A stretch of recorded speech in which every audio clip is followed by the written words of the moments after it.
Hey, YouTube.com. I'm Jason Ward from MakingStarWars.net. This is the Making Star Wars show. I think today I actually remembered to do an intro to these videos. Um, been a kind of a weird day today. I have information I can't talk about. And then on the other hand, there's not a lot to talk about because we're, as Star Wars Santa, I think calls it Bad Batch Eve, right before we get some new Star Wars content that will be discussable. Um, on a complete side note, and not to go down an alley that's going to bore everyone else to such a degree that they're like, this isn't Star Wars, but I'm a huge Anne Rice fan. I love the vast majority of her books, and I've read most of them like several times. There was this report from the Illuminerdi a few weeks ago, and it said that uh, Louis, who is the protagonist of the story, not really a hero, but the main character, in that story, he's a slave owning plantation owner who is bit by a vampire and becomes a vampire, and then leaves that behind. Wasn't happy doing it, but there was no indications he was like, not into it. I don't know. So this rumor comes out through the Illuminerdi, and which I believe is entirely through the casting side of things, saying that in this story, Louis is going to be a half black, half white man, and he's a brothel owner. So I could kind of see why they would do this change. Like, this is a change to an IP I love. And this is where I'm trying to find the common ground with the Star Wars people who get mad when anything changes, or when something is not what they expected. So that change onto itself, I don't mind. But when you make him a brothel owner versus a plantation owner, it's kind of a lateral move. I mean, both are sort of a really evil place to be. And there's just such easy fixes around it, like make Louis's dad the plantation owner, and he doesn't agree with it, and he wants to go fight for this. Just put something in there so you could give him the okay, we could see past this for now. But yeah, it sucks. Where it sounds like it's going, and it sounds like it's going to be an interpretation. The people behind it though are super talented, like people from Breaking Bad and stuff like that. So it's just stuff like we're seeing with Star Wars. But I feel like on this one, I might be on the other side where I'm like, why are you doing that? I'm not afraid of change. I like change. Change is always an opportunity for improvement. At the same time, when you start to change certain things, it becomes not what it was. But I hope I'm wrong. I hope it comes out and it's great and these changes don't really matter. But another reason why I'm bringing that up is Illuminerdi got that. It sounds like totally right. And the producers are the same. So I believe there's a connection between the Illuminerdi and the hashtag show. I don't know this for sure, but I think there's some connections. And with that in mind, I think we could see where like hashtag show gets its Star Wars kind of information, and how they then expound upon it to being what they think is the most common or the most likely scenario for that piece of casting. So I think that's important, and not dogging on him or anything like that. I don't think it has to be that way, but it also means that when you look at like the recent Indiana Jones news from the Illuminerdi side, anyway, it's probably worth taking seriously, because it looks like that avenue of information is solid. So take the analysis for what it is, but take the actual casting bits, the parts that are gleaned from those postings, and take that, I think, more seriously. So yeah. Hey, Star Wars Santa, I think I might be doing a show with Star Wars Santa on Monday. I didn't get to respond yet. That's why I'm starting about an hour late today. I just had a really busy day. What's your excitement level for tonight's episode of The Bad Batch? I try. Okay, so like I am really excited. I am going to watch it right at midnight. It's what I do every time. I can't not do it, right? But I try to keep my expectations in check. There's been wild speculation like Boba Fett's coming tonight. Stuff like that would be fun, would be cool. But I don't want to go and then see an episode that doesn't have that, and then I'm disappointed. So my I have very tempered excitement on purpose because I know that I will just get really bummed out if I take it the other way, right? I mean, and that goes with anything. Keep your expectations low for everything. Stay positive and hope for the best, you know? I saw on Twitter that Acolyte is scheduled for filming in quarter one of 2022. Anything more specific? Like US, UK? I haven't heard anything yet. If that is accurate information, I imagine they will start hiring soon or in the next few months, and it will be very obvious if that's accurate. I would, and I don't know where that came from, so I'm not saying anybody lied or is fake or anything like that. It probably would though. I think that sounds, if it's not source based information, that sounds good. I would have to say probably. And man, there was a message that was probably just from someone who doesn't even watch the show, but they were like, Leslie Headland is cancer or something like that. And I was just like, what makes you say that? You know, no response to it. But it's really strange. The YouTube comments. I mean, it's to be expected. I mean, I would be an idiot if I expected anything more from YouTube comments, but I wonder where that comes from. Is it just completely because she's gay? I don't know. Santa, that's him, all right. I had my glasses on today, and I thought that said senpai, and I was like, "Oh no, Mark, please don't be one of those guys." Red Rum, good to see Jason broadcast again. Thank you, Red Rum. What else we got? What? Why are you talking to me like that? James, for what it's worth, the sex trade is slightly more digestible than the slave trade. Yeah, I mean, on one hand, like chattel slavery is both of those things together because they were completely depersonalized. They were rape. Everything was in there. So yeah, but I mean, it seems like it's just kind of a lateral move, not by much. I mean, anything that improved from it, I don't know. It just seems weird. Like what I would have done is I would have had Lestat's father not be in an interview with the vampire, make that Louis's father, make Lestat identify with the father being a jerk and him being abusive towards the father because Lestat is the antagonist, and then have and then have Louis could still be half black, half white. Therefore, he would never own the plantation. Therefore, he is the product of the time and that system. And therefore, he doesn't care the sins of the father. And then when they burn the place down, they burn the slaver down too. And then there you go. I mean, that's what I would have done. But I'm not making it, unfortunately. Santa and Jason will be a great watch. Yeah, I'm looking forward to it. I will get back to you, Santa, and we will confirm times and stuff like that. But I think Monday afternoon it's on. I think if Boba comes, it'll be the last few episodes. How many episodes of Bad Batch are there? Are there 16? Because we're getting into the back end, right? We're not far off. I mean, yeah, we're not far off from that. This is a Dave Filoni joint. He's always using Boba Fett and Mandalorians and his stuff. So could he keep him out of the era? I mean, we got Cad Bane back, right? So I think it's a very likely scenario, but try not to get too excited.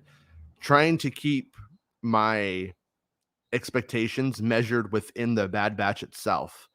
Like season 2 of Star Wars Rebels, you could take any cameo from Lando to Yoda, not bad by itself. When it was all put together, you started to feel like this is just trying to get people. This is trying to get social media hashtag, like trying to get,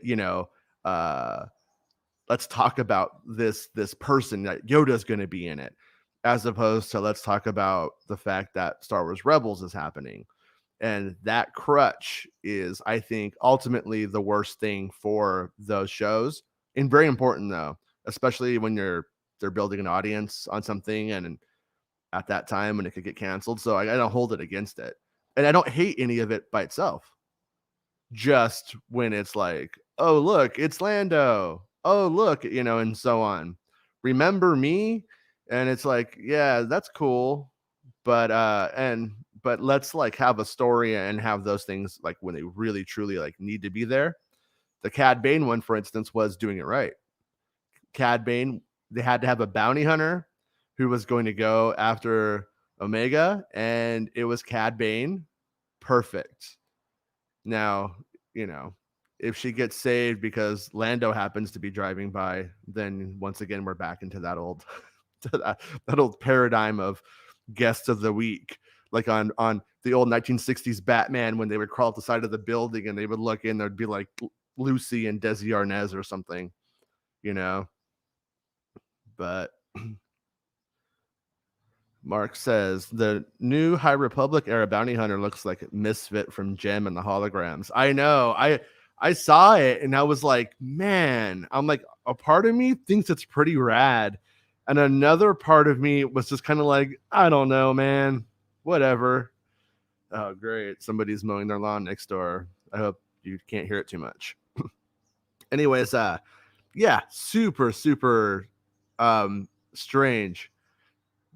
Funny thing, that the old rock band Nirvana that I'm a big fan of, one of my other obsessions, probably got the name from an episode of Gem.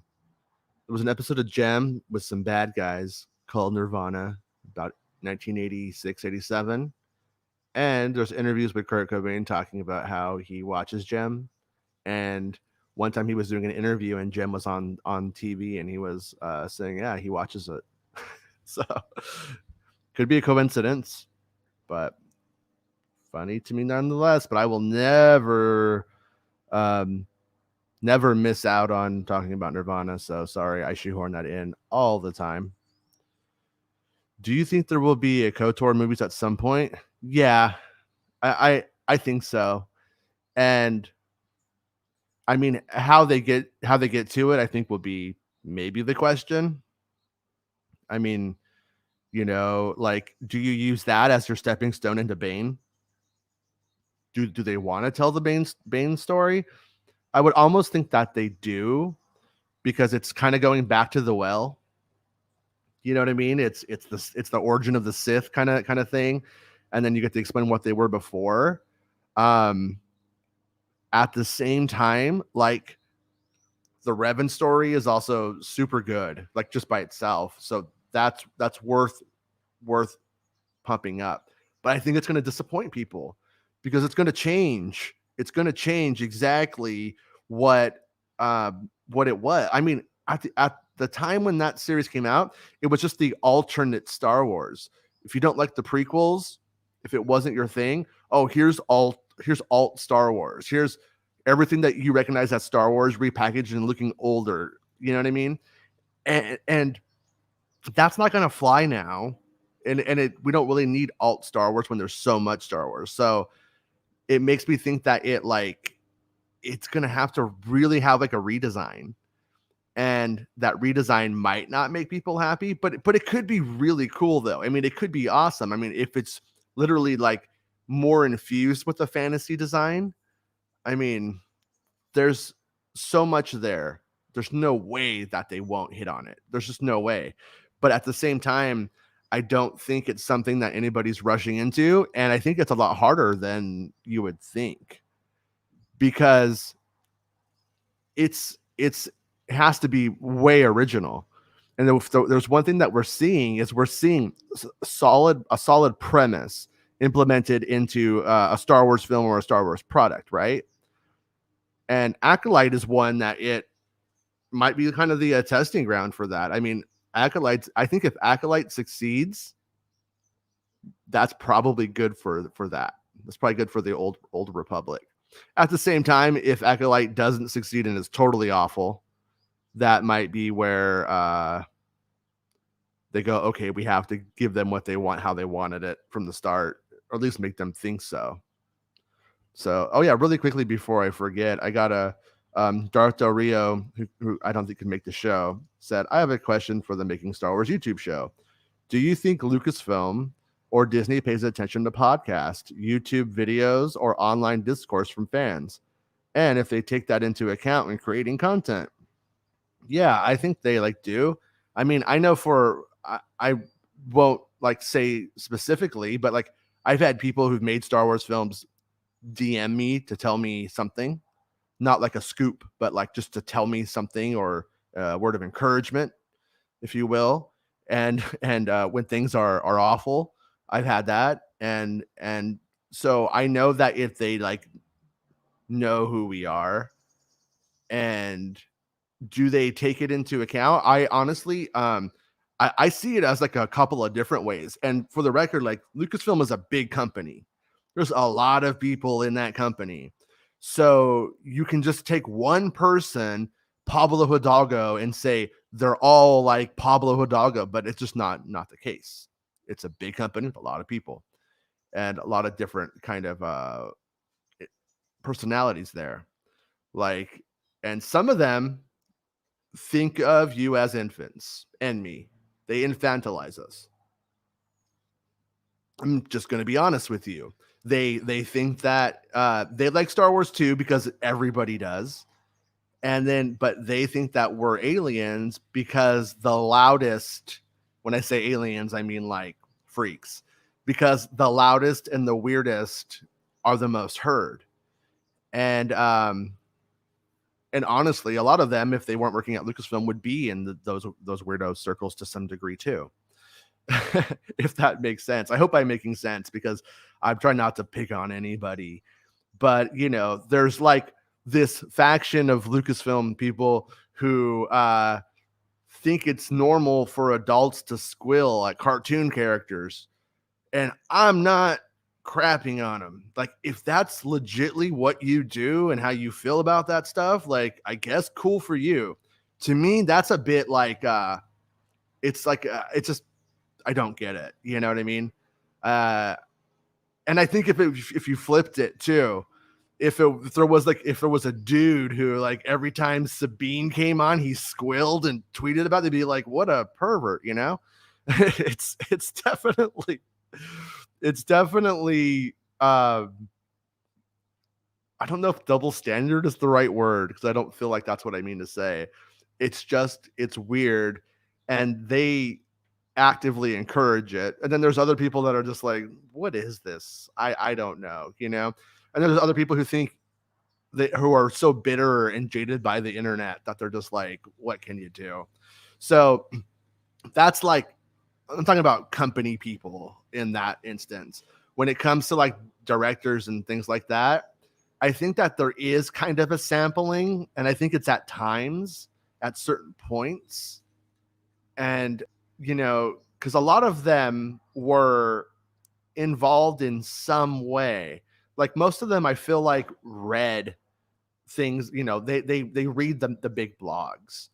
And so you kind of for instance, if Slash Film covered something that I wrote, then they were already reading Slash Film because they were already in the film industry. Then that's when they become aware of me, and probably because of spoilers in my instance. But they are aware. I think people like Filoni, for instance, were completely in it. They had both feet in it before, I mean, he made Plo Koon stuff or whatever, so there's definitely that. And so I think everybody has these different understandings of what we are, but See, I definitely believe in community. Community exists. Community is real. Everybody who comes in here every day is a community. Some people would say it's imagined, but it's not, because I can hurt your feelings, you can hurt mine, we can share ideas, we can everything is possible. So what is the difference between that and a community in real life, right? But the Star Wars community is not a unified one whole thing. It would be like saying the United States of America is the world. It's just simply that is not the case. There are a lot of countries, small, bigger, all kinds of variants and circles. Now, a large portion of Lucasfilm, I think, mainly pays attention to Twitter. It's like that's where they see the majority of stuff. And Twitter is as bad and wonderful as Twitter can be, going backwards and forwards. Twitter is the best place for, if you write something, to push it. You put it out and you can hashtag it and people can retweet it and share it, and then your articles can blow up. Whereas on, like, for instance, like Facebook, they suppress everything. Pay us, give us $6 and we'll let 400 people read your article. It's like, 400 people reading the article makes a writer about $6. So it's like, come on, man. But yeah, so it's a big, wide, and varied community in the fandom and at Lucasfilm. And but what does make me laugh is when you hear about stuff like Civil War at Lucasfilm and stuff like that. It's like, have you ever worked in an office? If there's even the inkling of anything that resembles something that feels like a civil war, people are getting fired. I mean, I know people at Lucasfilm itself who got into internal arguments with each other, and they fired both of them. And then what they do is then they rehire the one that they actually liked. So that's how it works. Some peeps just afraid of women having a say in Star Wars, unfortunately. Yeah, I mean, I tried to give that person their, like, say. I was like, why do you think this? TFM are hating on Leslie. I'm not sure who that is. Oh, I know who that is. Oh, acronyms are just not my thing. I still don't get why people say IHOP for the International House of Pancakes, but that's just the kind of guy I am. Hey, Jason, what's going on with the Acolyte stuff? People seem to be divided over anything nowadays. Yeah, are they though? I would really have to say, and this isn't like a dig on you, Scott. I think that most people don't even know the Acolyte exists. I don't think that if you were to go around, if you went to a grocery store and said, I could give you $100 if you could tell me what Leslie Headland Star Wars product she's making, no one would be able to tell you. You probably wouldn't find anyone. So it's just like before The Mandalorian. Before The Mandalorian, they were already warming up, getting the gears working for it to be something that they could capitalize on. Whoa, Mandalorian is what they were calling it. And they now, I think, see a gay woman and they're like, oh, this one's gonna have the stuff. This is gonna have it, But there you go, I guess. Bisexual Loki. That's all I could say. Supposed to be 16. Oh, 16 episodes. Yeah. So what episode are we on now? Are we on like 9?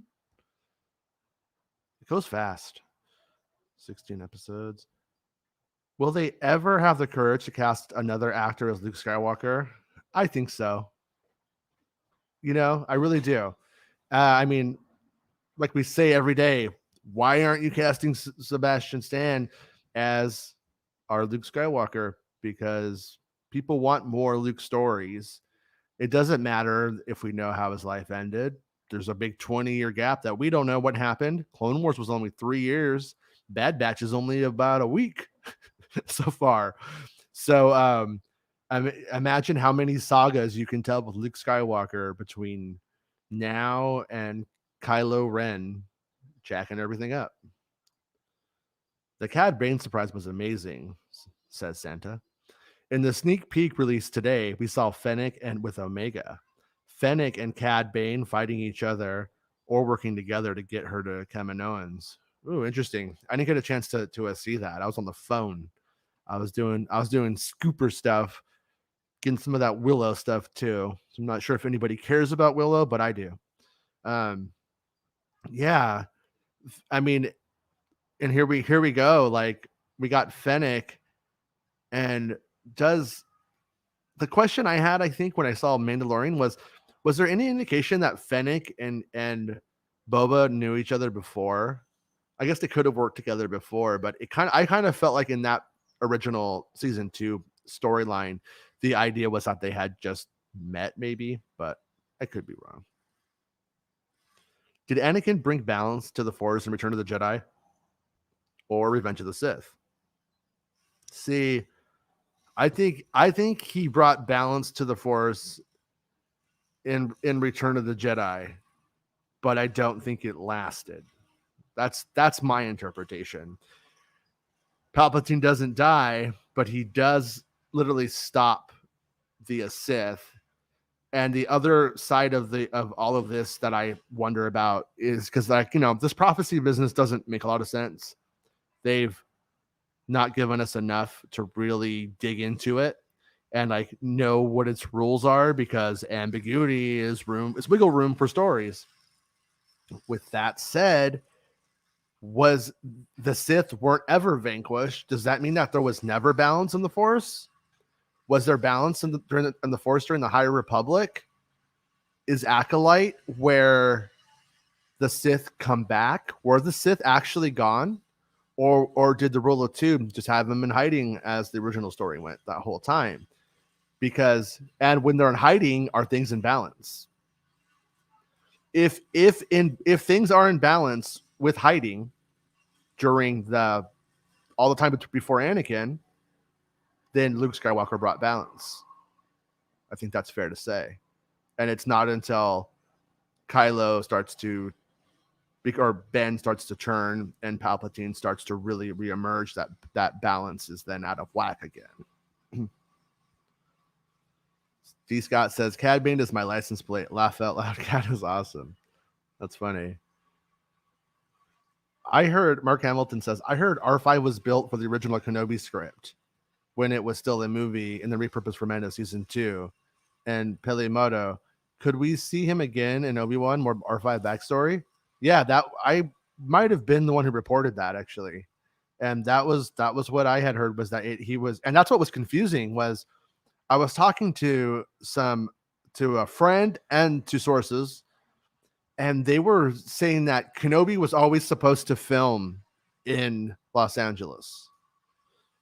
So the mystery to me with that nugget is, why were they making stuff at Pinewood? And I suppose you perhaps, and this is conjecture on my part, but if you have a ton of Star Wars stuff in the UK and you're going to be shipping it back and forth, or you're going to be shipping it to Los Angeles, maybe they just decided have Neil Scanlon's people or whoever made it do it there, and then we'll bring it over when we need it. I don't know. It's really, really weird.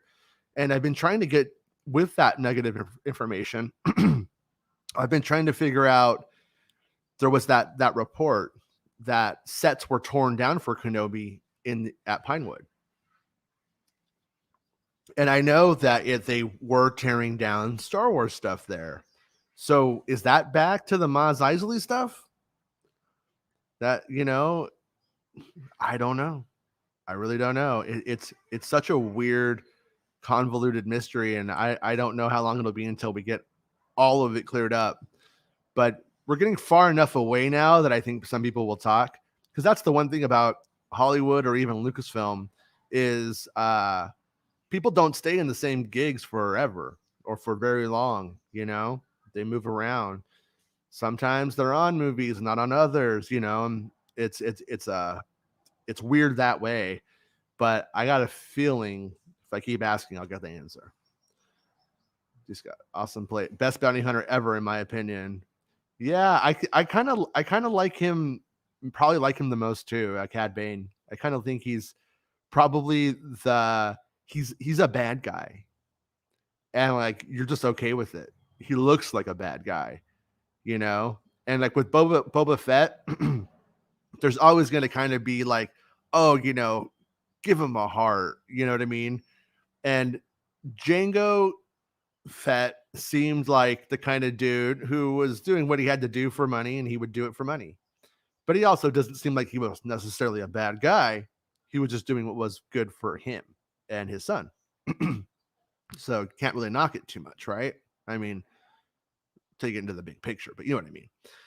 And so Boba Fett, if he's in any way like his father, you would kind of think would probably not always be the worst guy.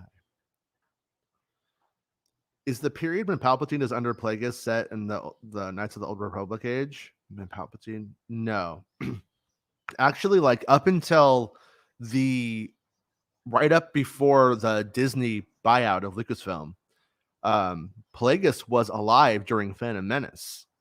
Like when Palpatine declares himself emperor, that's when Palpatine went and caught him drunk and murdered him. So, which is actually kind of makes it at the beginning of the Phantom Menace when he says, "My apprentice Darth Maul." That's when it kind of made that not make a lot of sense in a way. But that might have been Palpatine getting ahead of himself, or Sidious getting ahead of himself.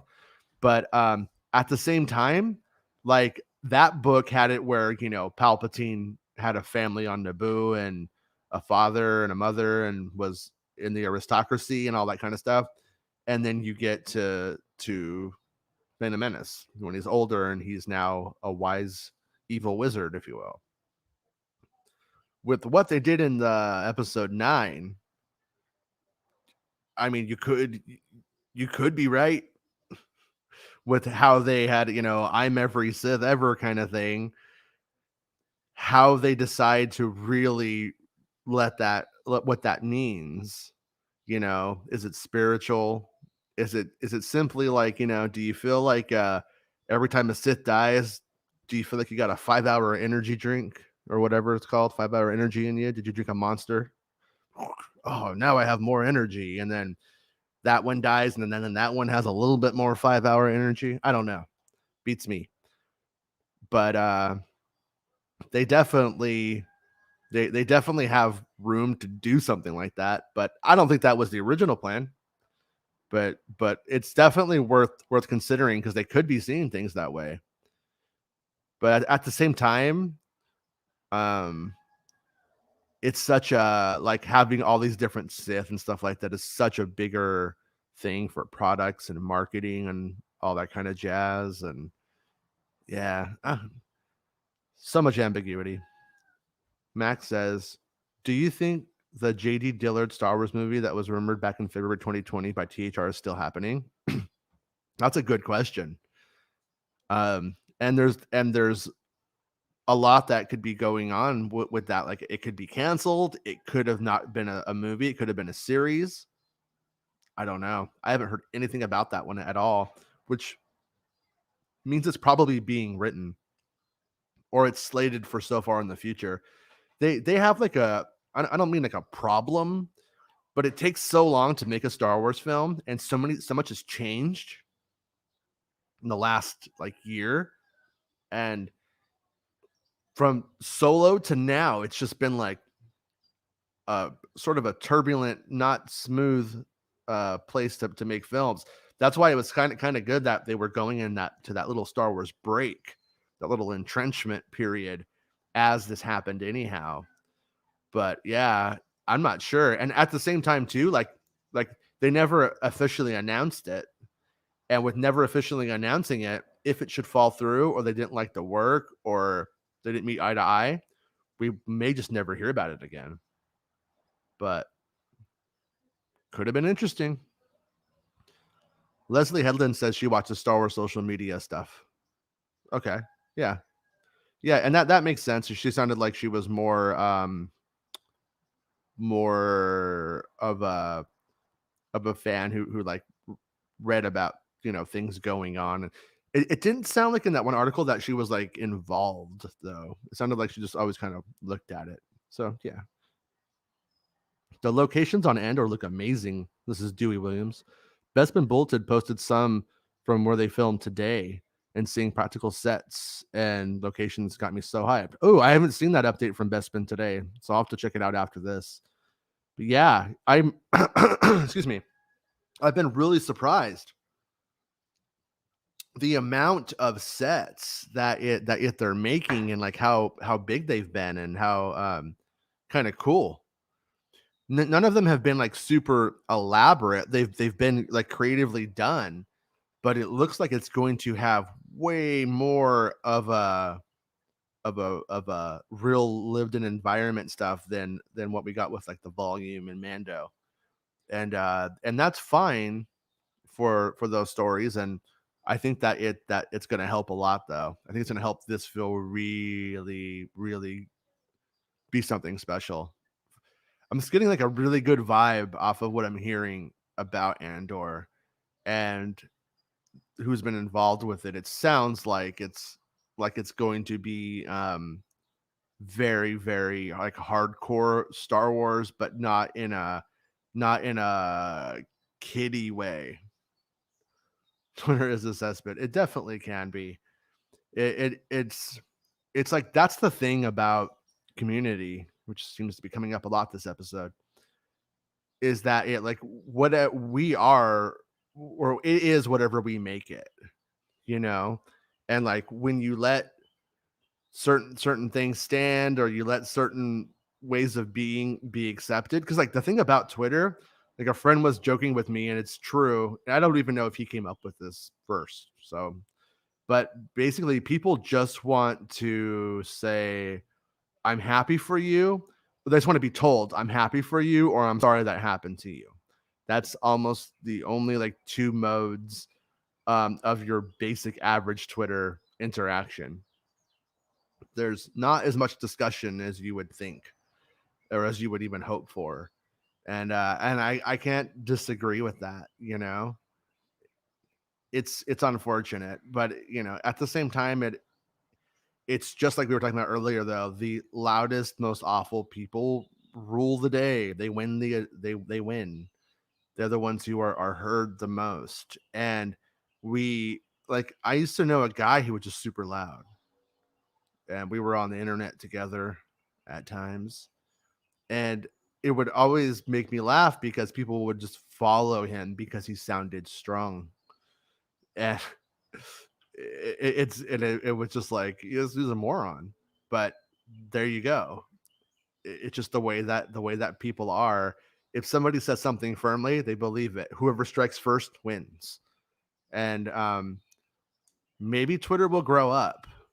I don't know. I hope so, because it's such a powerful medium. But I do miss the rare times I was able to have good Star Wars conversations on there. Surprisingly, though, this has been way more fun lately, and everybody who comes in has been great. So that's cool. Is the Star Wars audience starting to consider the sequel trilogy as fan fiction? There's probably some who do. I mean, and what's funny about it is you have like the spectrum of very far right, and then the very emotional like Tumblr crowd, you know, who cared about like the romance, and they're almost meeting in the middle on it pissing them off. But it's never gonna. They might consider it. There's probably always going to be people who there's people who would say, you know, in 2009, oh, you like Star Wars? Oh, I love it. Oh, but I don't like the prequels. You like the prequels? Yeah. Oh, not my Star Wars kind of stuff. You know, it's a lot of times you'll see that people replace a hot take with a personality. Don't have anything interesting to say? Talk about how much you hate something. Hope that we can agree on it. And if we agree on it, then we connect. I don't know. It's not connection, for the record, obviously.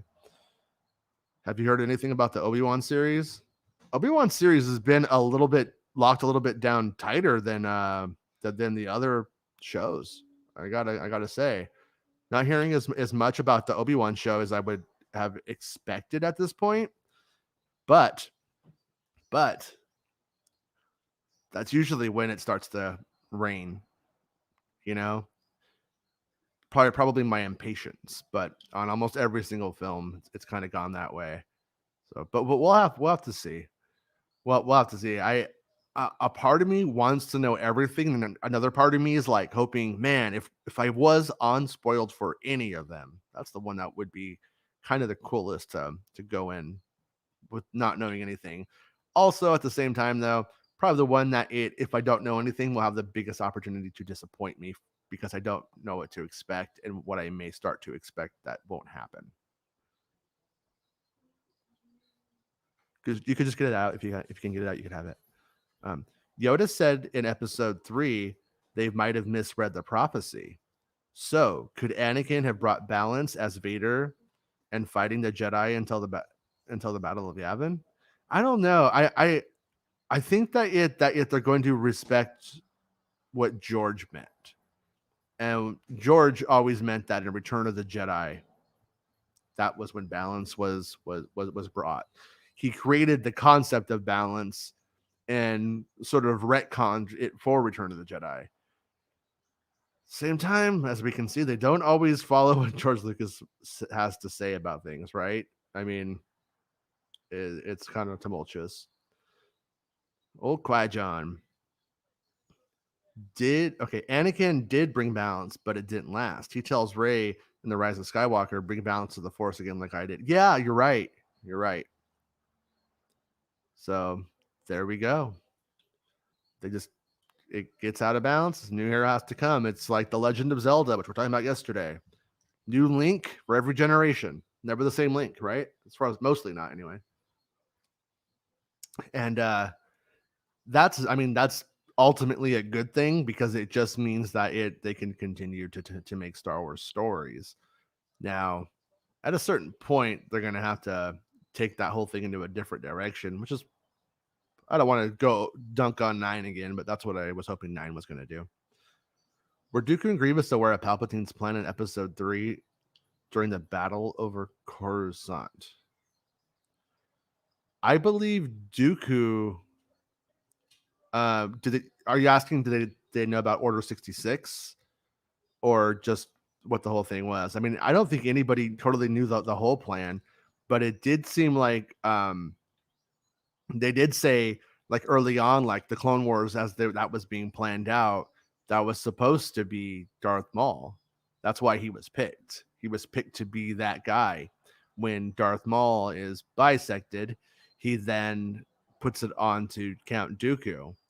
So I have a feeling that if they had been strong enough, Dooku would have just killed Anakin if that was possible, which would have been the same, just as good for Palpatine.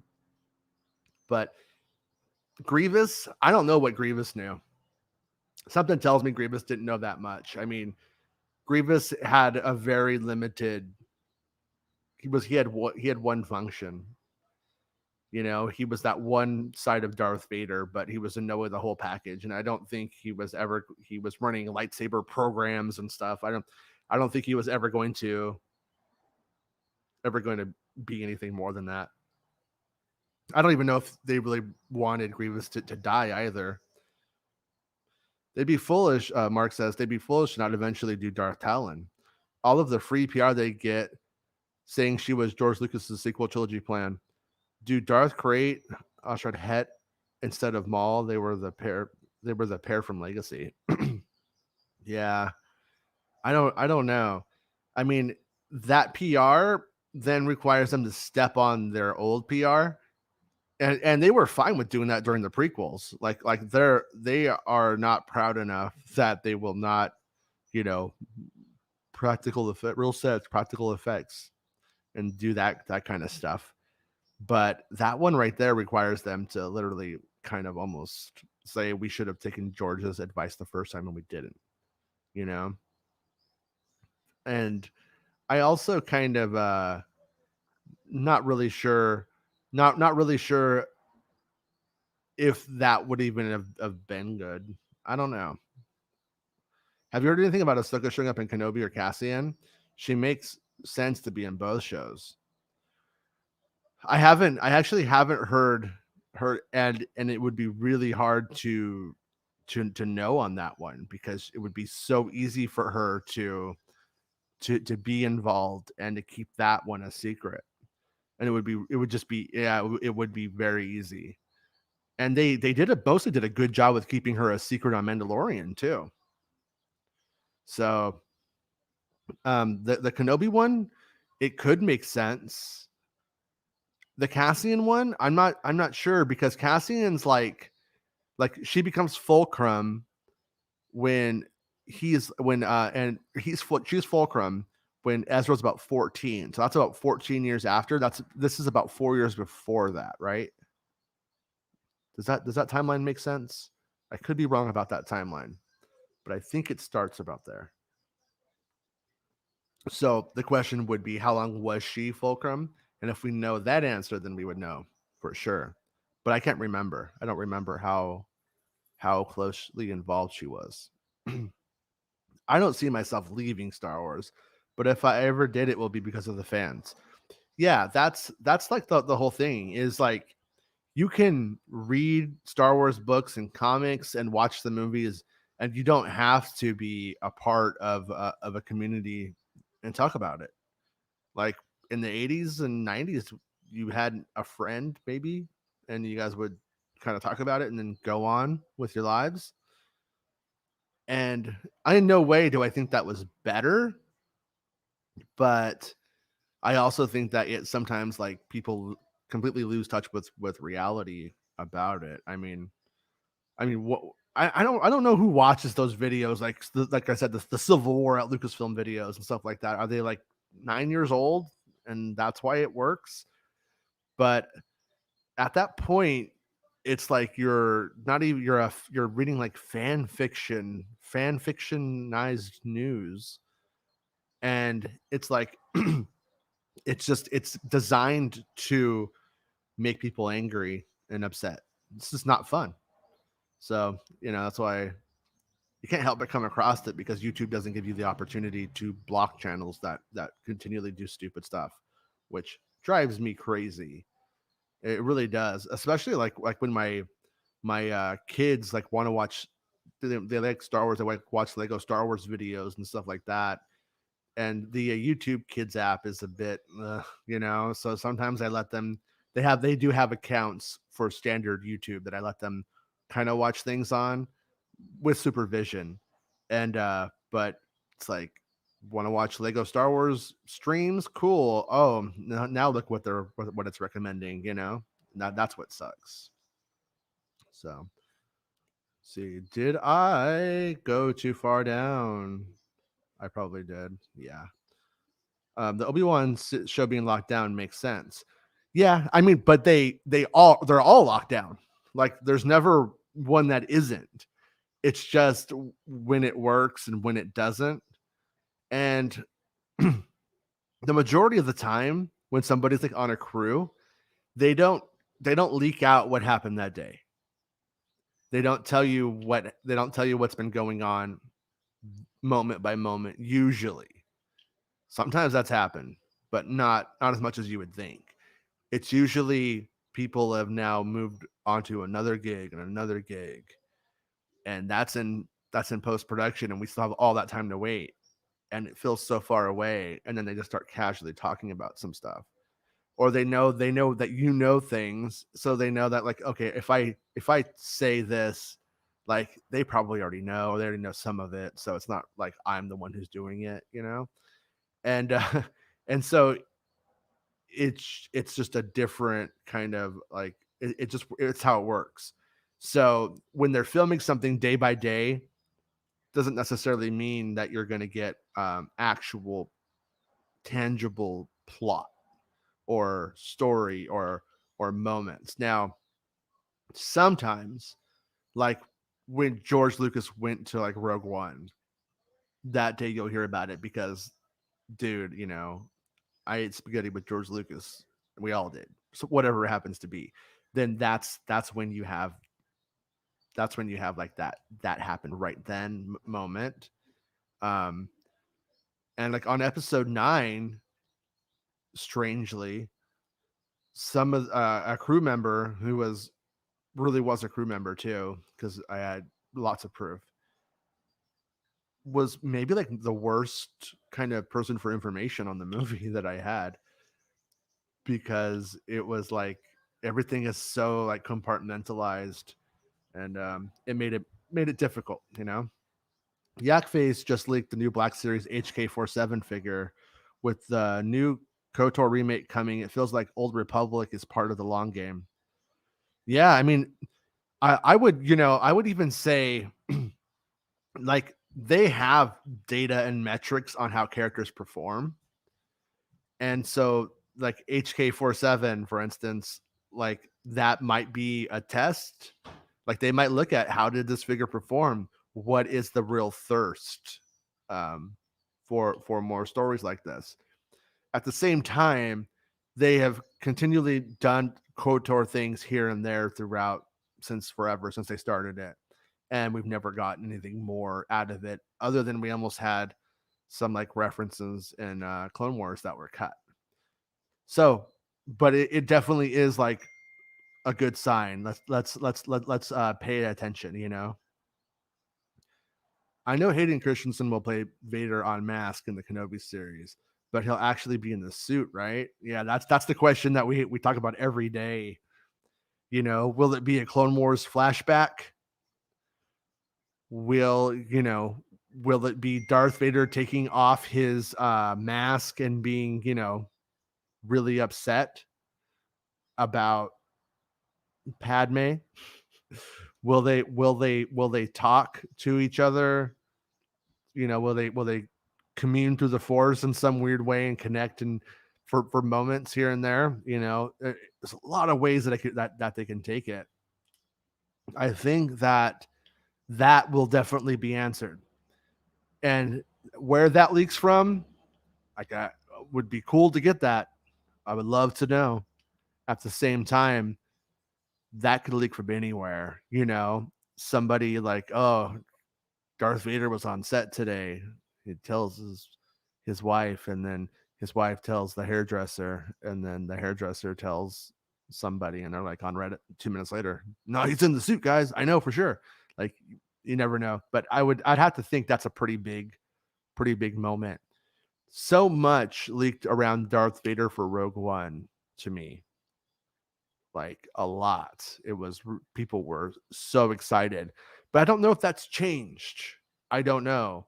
And I also feel like a lot of the generation who's making movies right now, they were the people who were mad at the prequels. So I'm not sure how excited they are. I could see Kira Malhan or something showing up in the Andor series at some point. Yeah. Yeah, that would be the original Star Wars Underworld pitch was, how does the underworld tie into the Empire? How does that create a black market? And how does that black market then fund the Rebel Alliance?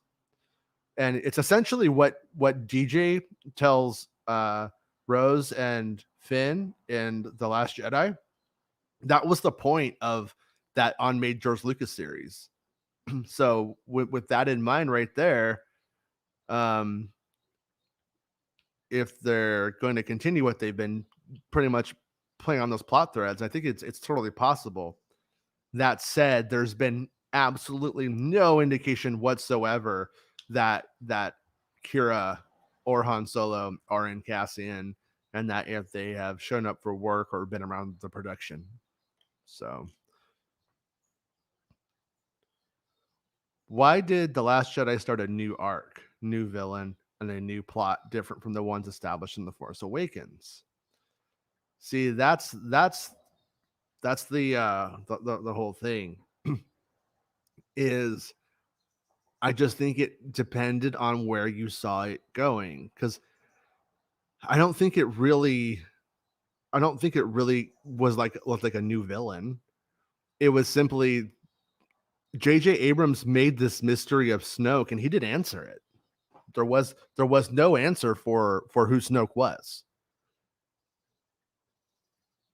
and the only only place to take that was, it is Palpatine, or there was just nothing that was really that big. But I think Ryan did the smart thing, which was have him kill him, become the master, and then we have that story of essentially what happens if Anakin never got in the suit, and how do you get out of that?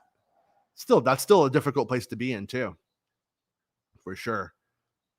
But I just don't really I don't really know what Ryan could have done with Snoke. Oh, I was Palpatine's friend. We grew up together, and he taught me everything. Like, all of it would feel very, very derivative.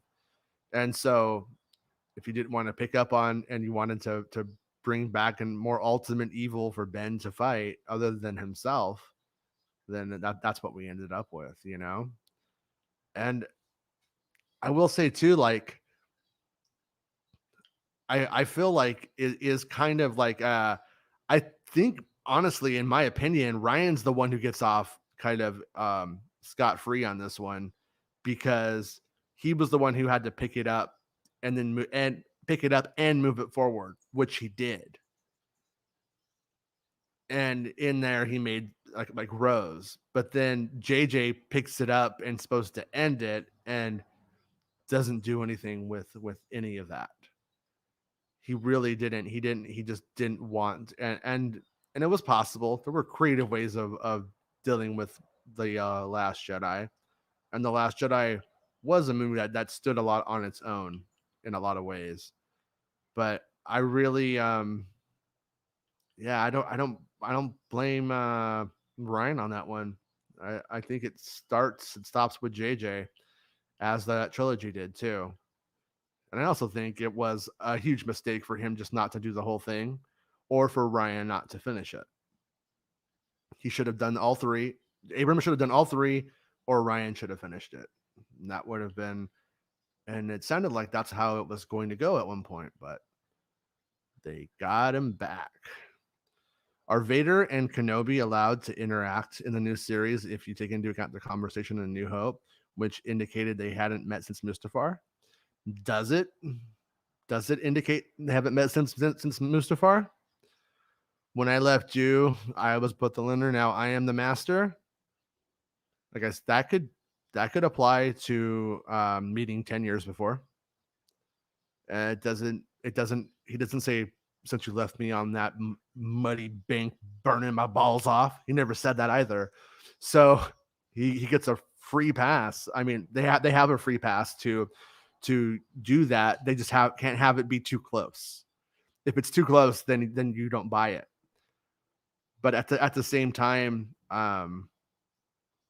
maybe the fight's going to be different. I don't know.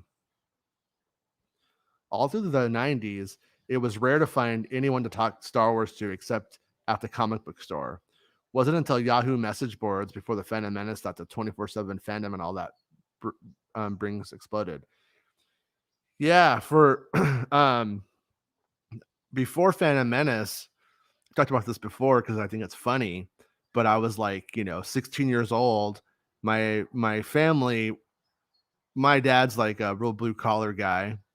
I had a stepmom who was just and they weren't computer people. They didn't want one. They weren't going to buy one. And so I got my first job at I can't remember. Yeah, I was at a gas station. That's when I got that as my first legit job at a mobile station. And I bought a web TV. It was like $150 or something like that. And you could have like chat rooms, but you could also read web pages. So I used to read like theforce.net and all that jazz all the way back then. And God, it was pretty terrible looking back on it. Actually, it wasn't that good, but there were Star Wars chat rooms and all that. And then I got a computer later on, and I remember the web TV stuff had Usenet. I think it was called Usenet, which was like a message board system. And with that, I would talk sometimes. It was kind of funny. I wonder if that stuff still exists at all, because I had Phantom, maybe in a strange way, my first scoop. I had Padme in her purple outfit, Jar Jar Binks and Rick Olay or Ollie, depending on how you want to say it. I had the action figures about I want to say close to a year, 9 months or so before Phantom Menace. And I had talked about them on Usenet, and people called me a liar. And there was this guy whose name was, I don't know how you say it. It's like one of the characters, like Cisco Bass or Siask Boss or something like that. One of those characters from, I think, from the Onderon story, probably. And this guy would just like not stop. And I remember taking pictures of the figures, like holding up signs saying "F his mother" to prove I had him. But I was a stupid 18-year-old. What are you gonna do? But yeah, it was kind of like, it was hard to find people back then, and everybody who I knew who was into Star Wars were like skaters. It was like I used to film skate videos for skaters in around my city, and those were like the guys that were cool enough to be into punk rock and like Star Wars. And then there was this weird point where, like there were the guys who like had to ask their mom before they did stuff, and they read Star Trek books all day. Then they started getting into Star Wars from the publishing, and then that's when at that point I started to be like, I'm not so sure if I like this. I like Star Trek for the record, for what it is, but that culture was a bit on the too nerdy side. They didn't party. Let's just be straight. Would it be more powerful if Kylo tried to live up to Vader's image on his own and due to his vanity, rather than having Sidious pulling his strings? That's a good question. That is it could have been more powerful, or it could have been powerful, I should say. I don't know if it would have been more powerful. I'm not sure. That's one to like really think about, because they kind of really started on this I'm going to start what you finish kind of thing. And then they weren't super clear on it. Like there should have been lines like when they were going to kill him, when they were going to kill Palpatine, where he says, I'm going to start what my grandfather started. That would have, like, those lines would have made that stuff more powerful. And those lines weren't there. They were just like, oh, I'm going to look at Daisy Ridley and she's going to look at me. Hey, Jordan, I'd love to see it, but every day that passes, I feel it's less and less likely that Ryan will get his trilogy. I'm not so sure about that. Like, it's just sounds like it was, I think it was honestly like in the cards and it was announced, but I don't think it was ever slated. I could be wrong though. I don't know everything, and you're not wrong in that the longer it takes, the less likely it is. But what if they are writing all three of them? What if they're going to get the trilogy down before they start making it? And you also have Knives Out, loved it, but man, part of me wishes Knives Out wasn't such a huge success, because that might be what's taking him away from Star Wars more as well. At the same time, like, internally, my impression is that they love Rian Johnson.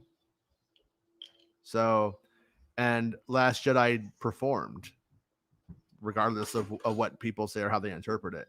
So there you go. It is what it is.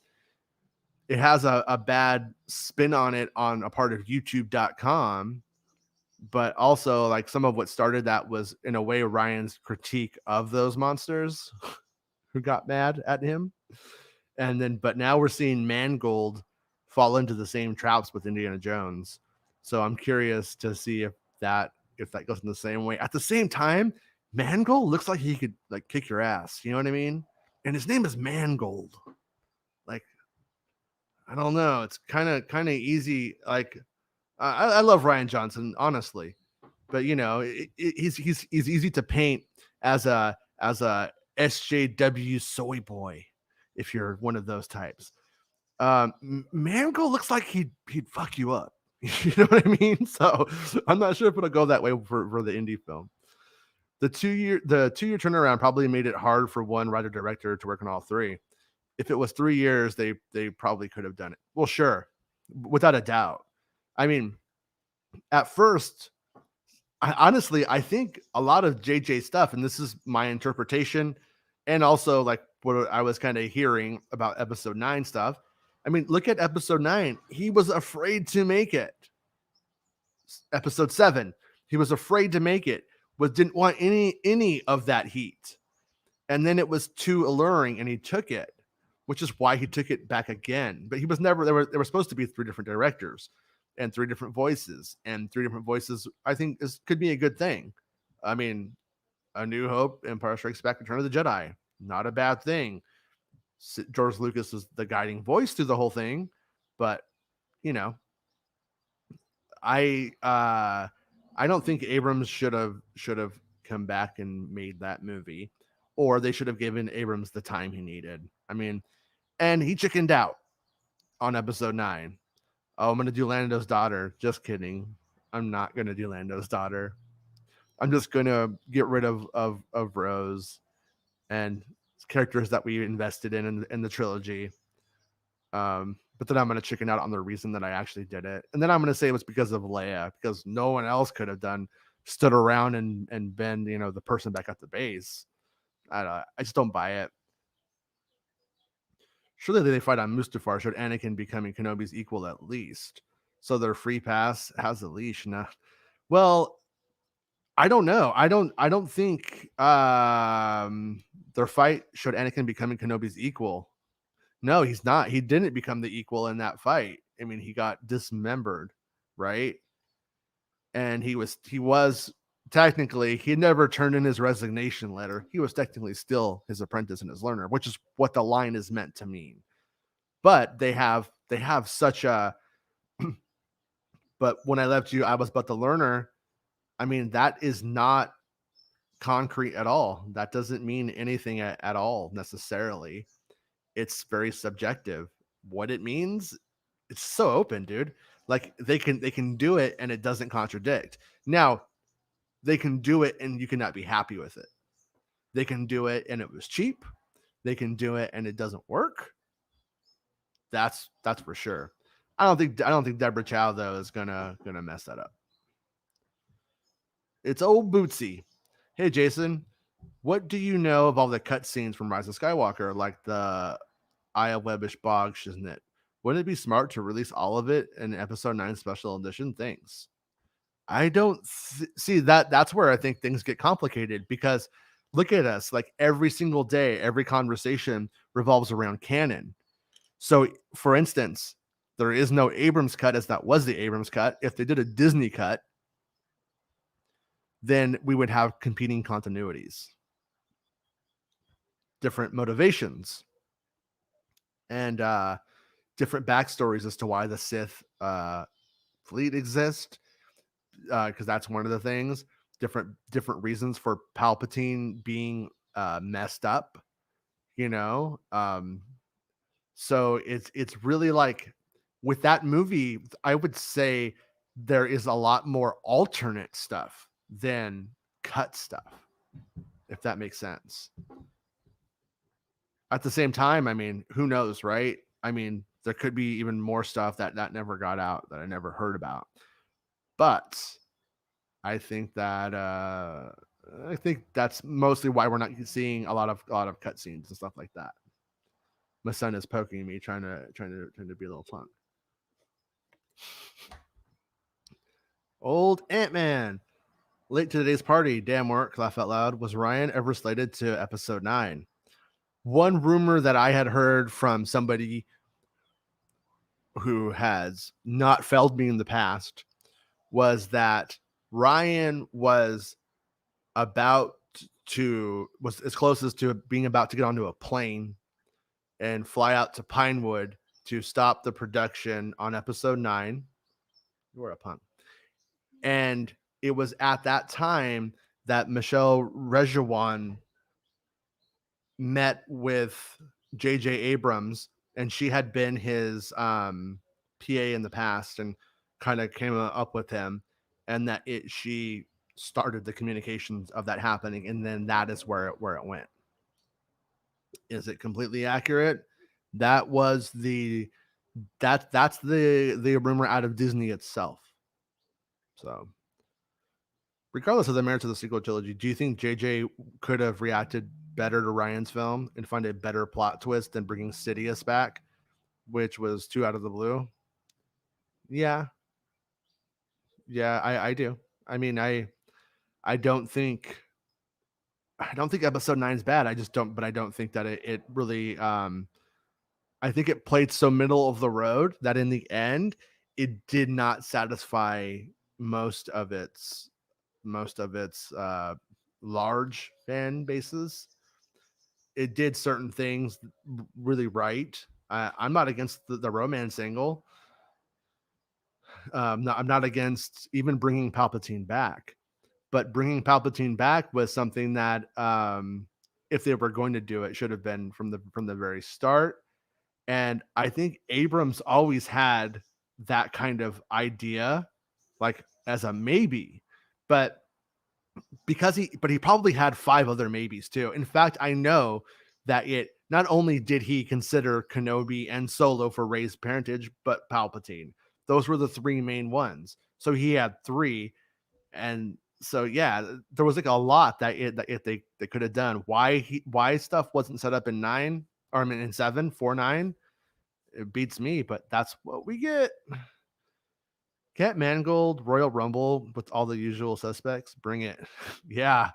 I respected it, He does stand up for himself, and he should, And it probably goes a longer way to have a relationship with the community to some extent.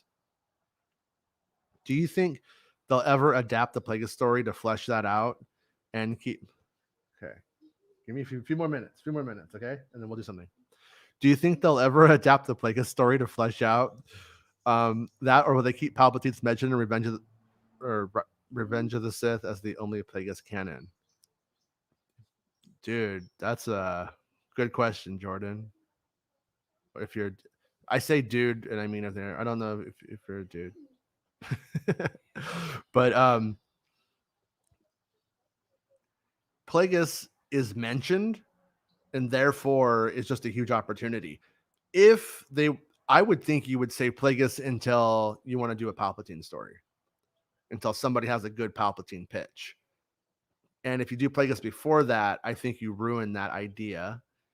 And I think Palpatine is such a known character that he would be somebody where, okay, like I would want to see that, Like I always liked in the Harry Potter books when you get like the backstory of Voldemort and when he's young and all that kind of stuff. And I think that's where Plagueis kind of belongs in that sort of idea anyway. The writers must tread carefully if they want Anakin and Kenobi to interact so the scenes from A New Hope make sense.